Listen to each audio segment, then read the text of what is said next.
Today on the TMZ Podcast. Hello and welcome to the TMZ Podcast. I'm Charlie Cotton and joining me today is TMZ lawyer Derek Kaufman. You must have some good legal stories on deck. Absolutely. You only bro. invite me when you've got something juicy. I know, we need your brilliant mind.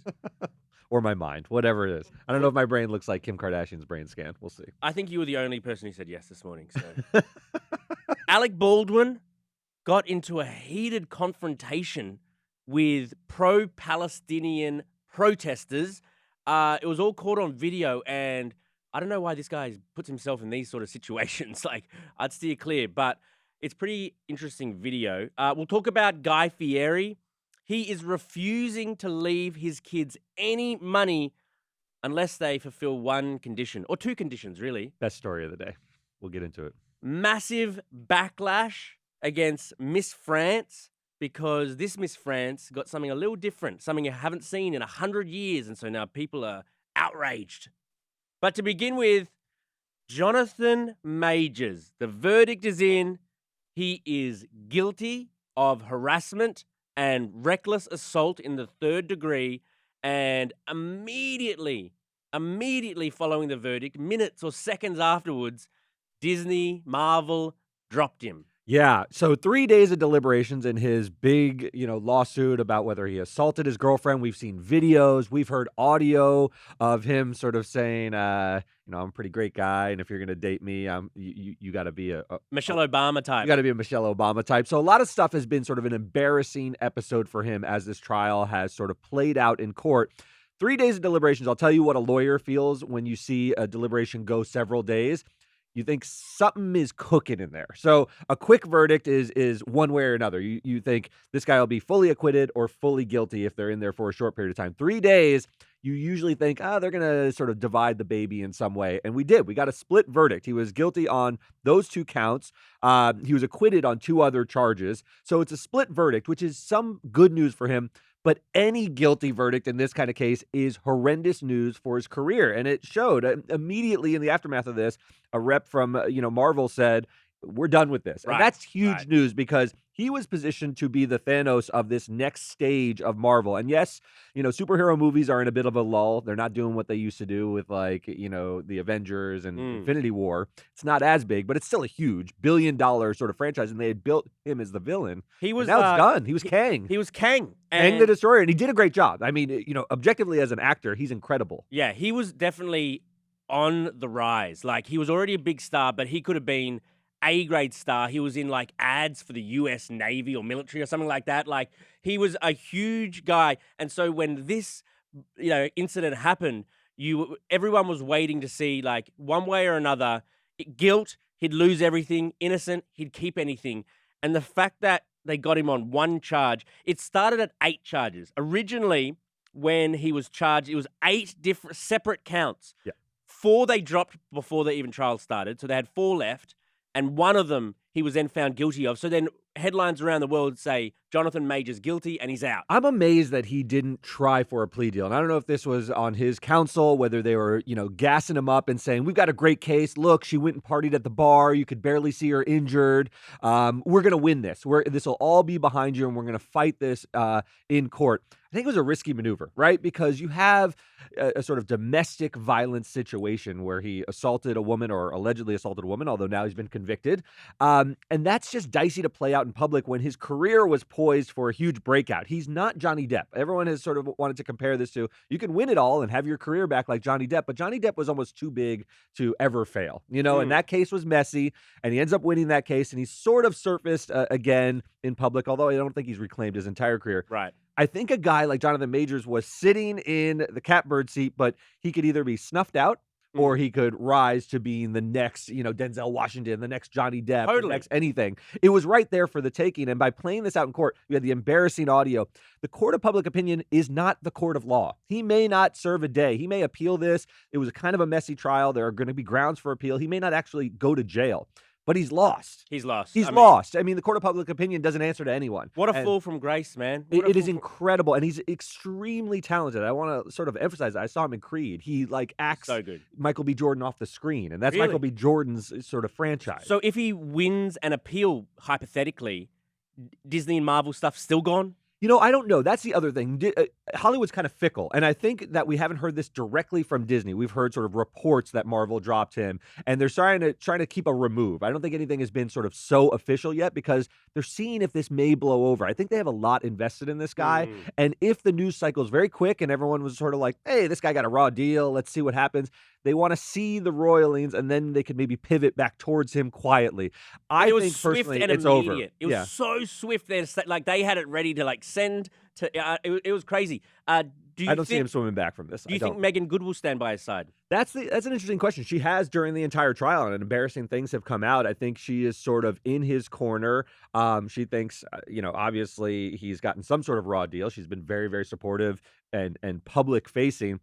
I don't know. I think Hollywood and relationships can both be fickle. If she sees that this guy is now a pariah, she may want to be like, this is going to drag me down with a sinking ship. It's a newish relationship. I can pivot to somebody else. I don't know. Bad for her brand as well. She's got like one of the best squeaky clean brands in Hollywood. And now she's like with this domestic assault abuser.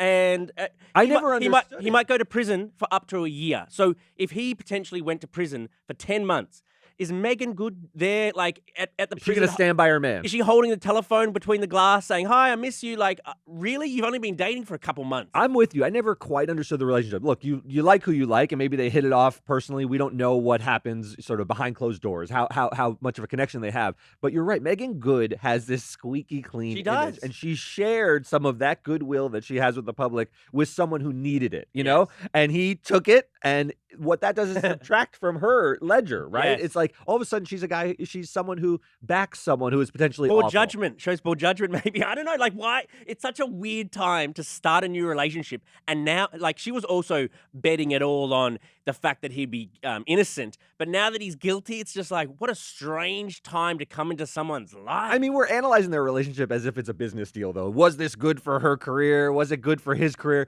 Maybe they just like each other. I know Harvey loves to point out, like, maybe just two people just love each other. But you and I are quite cynical about, especially Hollywood relationships. And I think she made a bet. I think she made a bet that this isn't going to stick. This lady was out partying. He barely had a bruised finger. And then all the photos came out. And now she lost that bet. Yeah. And she has to deal with the fallout of it. Yep. Okay, on to our next story. Alec Baldwin. He got into like a little bit of a scuffle at a pro-Palestinian protest in New York City. I don't know why he was in the middle of a protest. Is he Jewish? Well, so he says no. He's not Jewish. He's famously sort of Catholic, actually. Okay, the Baldwin family. But so what is he doing there? he lives in New York, and apparently he was walking to sort of an engagement, he was going to help some actors or something in some class. And the streets are hot right now, right? And the protests are ongoing in New York.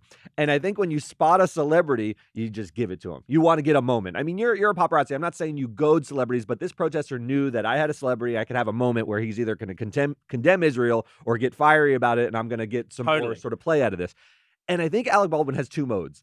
He's a comedian sometimes on SNL, and he does a great job hosting, and then he's rageaholic. He gets so angry. He gets so angry so quickly, so with Alec, he's going to shout at you, and he delivers. Check it out. You got your mind made up. Whatever question you got, right? Oh, I asked you a question. I'm in Hollywood. Is that your answer? Is that your answer? You ask stupid questions. Do you condemn? Ask me a smart question. Do you condemn Israel? Do you condemn Israel? Big man. Do you condemn Israel? Why'd you even come here? You sure you dumbass?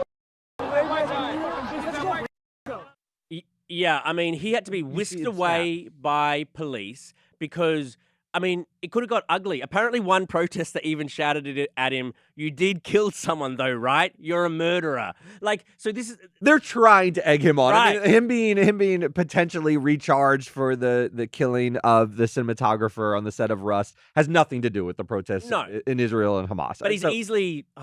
Look, no pun intended, but he's easily triggered. He's easily triggered, and I can see why he's so annoyed. So the protester is saying, "Do you condemn Israel?" Which is just an open question. He could have said yes, but he finds the issue obviously sort of more nuanced, and he's saying, "Ask me a real question. Ask me a non-stupid question about this very complicated issue." But obviously, a protest in the street is not going to get into. So it's not a discussion on the McLaughlin group. He's just shouting at him. What's McLaughlin? No, that was an old program where they talked about policy issues. Let's keep it current. All right. Yeah, I don't know why. This is Alec, though. This is so Alec. Like, if I was to sort of like think about the celebrity who would least like to see me at LAX with a camera in their face, Alec Baldwin, like heads and shoulders above the rest. Like he hates, he's so angry all the time, and he's like, There's a certain like pretension about him. Yes. Don't ask a stupid question. Ask me a smart question. It's just like you're walking in the streets and there are protests. You expect him to ask you an intelligible, like, well thought out question. He wants to get a quick soundbite. I don't think he. And needs you're any- walking through. He New doesn't York, need dude. more controversy. He doesn't need more conflict. Just stay at home with Hilaria or Hillary or whatever her name is. I think he can't control himself. I think he can't control Me himself. neither. And when he sees Yeah. this and he's walking through the street, the guy yelled at his face and he's like, you know what? You're going to get angry. Angry Alec. Angry Alec. Okay, on to our next story.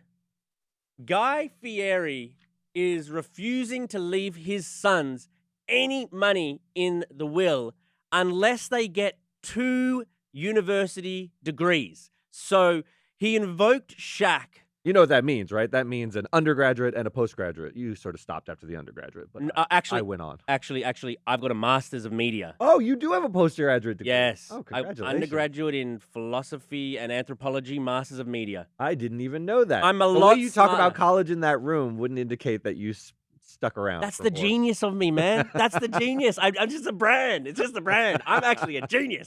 Jeez. So he said, he invoked Shaq. He said, if you want this cheese, you got to get 2 degrees. So how would you feel if you were his sons, Hunter and Ryder? And he's also got his nephew, Jules. Guy Fieri's sister died like a bit over 10 years ago. And so he now sort of adopted and helped raise Jules. So he's got 3 kids then. If you're one of those 3 kids sitting back there, what do you think about this sort of ultimatum? You may be a little resentful. You may say, look, college isn't for me. Degrees aren't for me. But guess what? You don't make the rules. What happened was Guy Fieri came from nothing. He built an empire. He's gotten 9 figures of wealth, and he dictates the terms of transferring that wealth. And I think that's perfectly fine. I don't think they are owed anything. He's owed them a nice life. He's raised them and so forth. Hunter may say, I don't want to get a degree. Maybe an MBA or a JD or an MD are not for me. And he's saying, that's okay. Then go make your way. Right. He's not saying I'm going to punish you. He's just saying you ain't going to get all this cheddar. It seems like a punishment. Let's listen to some of what Guy Fieri had to say about it. And I told my boys, none of this that I've been building are you going to get unless you come and take it from me. It's if you want. Shaq said it best. Shaq said it about his kids one time. He says, if you want any of this cheese, you got to give me 2 degrees. Well, my 2 degrees mean, postgraduate. So they're on their way. Warren Buffett said something similar to this, although it's a little modified. How does this strike you? He said, I will give my kids enough money so that they can do anything, but not so much money that they can do nothing. So it And I've might make always him loved lazy. that expression. Yes, It might make him lazy and complacent. And what's my compulsion to go and get like a degree and learn something if I've already got this money waiting for me anyway? He's just saying, though, as a parent, I want you to figure something out in life. You can't be a layabout on my yacht. And I think that's perfectly legitimate. I also think that's not a good life for the kids. Even if Hunter or Ryder maybe sort of resents that he's saying this, it's actually for their own good. And I love the message. He's saying, look, go out and build something. That's the way you'll feel fulfilled as a human. We talk in that room a lot about, oh, what a cool Jeff Bezos yacht. But it'd be empty if you didn't earn that yacht. I don't know about that. It'd still feel pretty nice to be on a yacht in southern France, to be honest. Like I know. Since having had a kid, and you've got kids too, I learned something about like human nature. That from my cold dead hands, Nixie. You're not getting this. Everything comes down to punishment and incentive.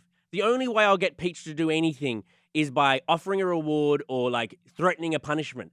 And that's basically what Guy Fieri's doing with his teenage sons. Like, you can either have it all or you can have none of it. It's up to you right now. And so I think it motivates them to try a little harder. It gives you a bit of a push to try harder, where otherwise, if it was just like, he just signed a $100 million contract. He just signed a $100 million 3-year contract with Food Network. You want a piece of that? That guy rolls out in his classic Chevys on diners, drive-ins, and dives, and he's earned all of that. Hunter didn't do that. Hunter didn't build that empire, and he's saying, if you want it, go build your own empire, and I'll give you some starter cash if you go get some degrees. I think it's a great deal. Yeah. And you're right. Children are very simple creatures. They respond to incentives, and what you're trying to do is get in some good habits. You want Peach to sort of all of a sudden just, instinctually do good things by setting the right habits. Isn't that right? Yes. Move her in the right direction. Guide them. I don't think I would be a parent like that, though. If I got super rich and that sort of stuff, I I'm a lazy person naturally as well. And so I also,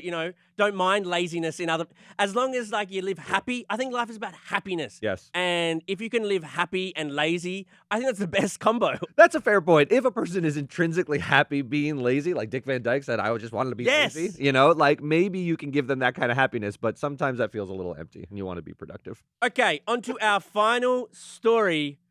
Congratulations, Miss France. Something happened that has not happened in 100 years. France crowned a winner that has a pixie cut, so a very short haircut. In 100 years, it's always gone to long-haired France women, but now it's a pixie cut, and some people are outraged, saying Miss France is no longer a beauty contest, but a woke contest, which is based on inclusiveness. She doesn't look anything like a Miss France should look. We don't care about her haircut, but the androgynous body is obviously there to serve as woke. This outrage, and I want to be very clear here, is moronic. Right. This woman is an absolute smoke show, okay? This contest is still not about inclusiveness just because she has a pixie cut. By the way, it's my preferred haircut. I never loved long hair. You are into pixie cuts? I love a short. Ever since I was in high school, that's my preferred haircut. And your wife has a pixie cut, doesn't she? No, Mary. Mary got that long hair, but she's got a round face. You're trying to convince? She's got a round face. Yeah, and so long sometimes hair. long hair looks better with a heart-shaped face. I'll say. I don't know. I hope she doesn't. Round listen is to the not podcast. round is a descriptor of a shape, I'm not shading her. Have you tried to push her into just to? I've got a long face. Have you tried to? That's a good thing though, isn't it? Is it? Why the long face? Yeah, it's like a horse face. Have you tried to convince her to get a pixie cut, your wife? Many times. She said I love no. pixie cuts. Yeah, she doesn't want it. She's like, this face can't handle the pixie cut. But listen, Okay. if you want to say Miss America, whatever this pageant is, France. Miss France is a woke contest. You can, if they allowed an Uggo to win, like someone who is like unattractive. But this woman's so attractive that because she has short hair, all of a sudden this is a woke crusade. Absolutely not. She looks great in a bikini, and she happens to have short hair. Yes, in 100 years they've never had a short-haired person, so people are whining about this. But I find this absurd. Do you? I mean, she's beautiful. She's perfectly symmetrical. Looking at the photo, it's funny. There's a photo of all the women like surrounding this Miss France Ultimate winner. And everyone's got long hair and looks kind of like, and she stands out for that cut. I just think that sore losers. We're acting like they crowned Quasimodo, who came down from the tower in Notre Dame and just like won the award. Yes. It's not what happened. She's beautiful and she has a short haircut and she's gorgeous. We also talk about short haircuts as being the least forgiving. They're the biggest indication of being gorgeous. Halle Berry in our culture famously had a short haircut and everyone was like, wow, if you could pull off a short haircut, that's true beauty. So G.I. Jane did. I mean, Jada Pinkett Smith. Jada Pinkett Smith. Demi Moore in G.I. Jane had a shaved head. Sinead O'Connor back in the day was beautiful up close with a short haircut. Annie Lennox. I mean, these are beautiful people, and short hair used to be an indicator of you can't hide behind a helmet of hair. Right. So I think she's actually beautiful. I think this is so crazy to say this is like the woke culture, making the contest more inclusive. I got an idea. Mary is asleep. You get a pair of just do it all off. And she wakes up with a tight fade like me. And a head just like a basketball. That's what you said. She says her face is round. I'm not the only one saying this. She's gorgeous, by the way. Your wife is, you are punching above your weight. Oh, big time. You know it. Everybody knows it. Big time. It's not even close. And there, in our house, there's the long faces and the round faces. And Carter's a round face. And Nixie and I are the long faces. So it's kind of like the Obamas, right? Like Malia. Don't compare yourself to the Obamas, please. They've said that before. They said that we got the round faces and the long faces. Obama and Malia have a long face, and Sasha and Michelle have the round face. Same in our house. Well, thank you very much for joining me today, Derek. Always fun. And we'll see you guys here tomorrow. Goodbye.